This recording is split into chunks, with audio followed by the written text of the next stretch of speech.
И эта внешняя помощь большей частью направляется на покрытие бюджетных расходов. По факту мы на сегодняшний день получили реально поступившие денежные средства от внешней помощи на сегодняшний день. Это первый транш Международного валютного фонда 120,8 миллионов долларов.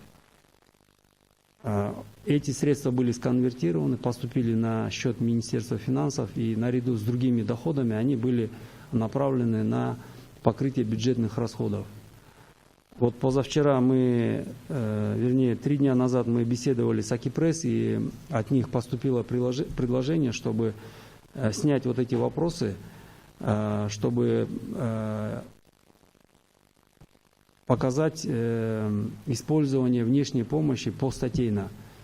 На сегодняшний день существующая система этого не позволяет сделать, потому что, я говорю, есть единый счет, куда поступают и таможня, и налоги, и внешняя помощь, и оттуда осуществляются расходы. Расходы осуществляются в соответствии с законодательством, бюджетным кодексом и законом о республиканском бюджете.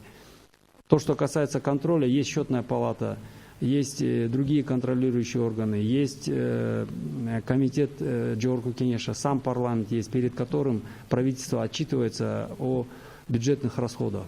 Но, тем не менее, вот, учитывая предложение, которое 3 дня назад было озвучено, мы сейчас поставили задачу перед Министерством финансов с тем, чтобы они постарались наладить внутренний учет, чтобы внешняя помощь отдельным учетом она направлялась на те или иные расходы, и мы могли вот эти расходы опубликовывать и показывать, куда они идут, чтобы снять вот эти вопросы.